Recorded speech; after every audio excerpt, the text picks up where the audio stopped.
করতাম ওয়া ইন্না জাবিনাহু লা ইয়াতাফাসসাদু আরাকান, রাসূল সাল্লাল্লাহু আলাইহি ওয়াসাল্লামের দাড়ি আর থুতনি বেয়ে ঝরঝর করে ঘাম ঝরতো।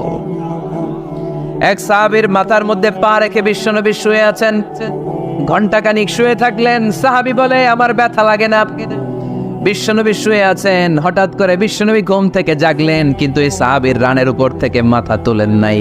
ইন দা মিন টাইম কোরআনের আয়াত নাজিল হওয়া শুরু হলো। সাহাবী বলেন 1 ঘন্টা শুয়ে আছে আমি টের পাই না, কিন্তু যখন কোরআনের আয়াত নাজিল হলো মনে হলো উহুদ পাহাড়টা আমার পায়ের উপরে চেপে বসেছে।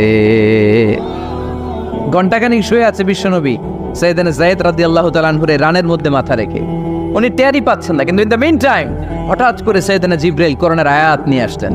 বিষ্ণু সাল্লাল্লাহু আলাইহি ওয়াসাল্লাম কোরআনের আয়াত রিসিভ করতে শুরু করলেন। যখনই কোরআনের আয়াত নাজিল হলো, সাহাবী বলেন বিশ্বনবীর মাথার ওজনটা এত বেড়ে গেল, আমার মনে হচ্ছে মুহূর্তের মধ্যে আমার পায়ের রান ফেটে খান খান হয়ে যাবে।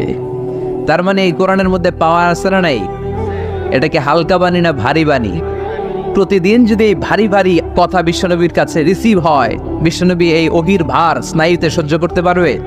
আল্লাহ বলেন নবী আপনার কষ্ট হচ্ছে, এটা দেখে আমি ইচ্ছা করে ইন্টেনশনালি ইচ্ছা করে আপনার বিশ্রাম আর রেস্টের ব্যবস্থা রাখার জন্য কয়েকদিন ইচ্ছা করে অভিনাজিল বন্ধ রেখেছি। কাফিররা বলে আমি আপনারে ভুলে গেছি। নো, নেভার, অসম্ভব। আপনি আমার হাবিব, আপনারে ভুলে যাওয়া আমার পক্ষে অসম্ভব।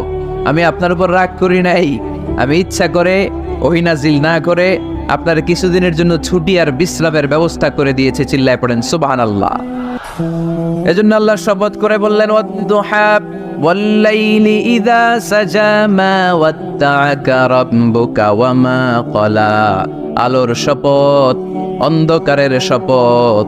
তারপরে বিশ্বনবীরে রব্বুল আলামিন 3টা কনফার্মেশন শোনালেন। কয়টা?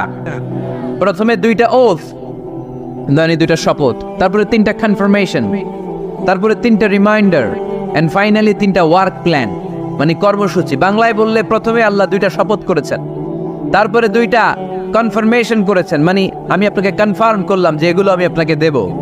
তারপরে 3টা রিমাইন্ডার দিয়েছেন, নবী আগে আপনারা কি দিছি শোনেন। আর সর্বশেষ আল্লাহ তাআলা বিশ্বনবীকে 3টা ওয়ার্ক প্ল্যান দিয়েছেন, মানে কর্মসূচি। চিল্লায় পড়তে হবে সুবহানাল্লাহ।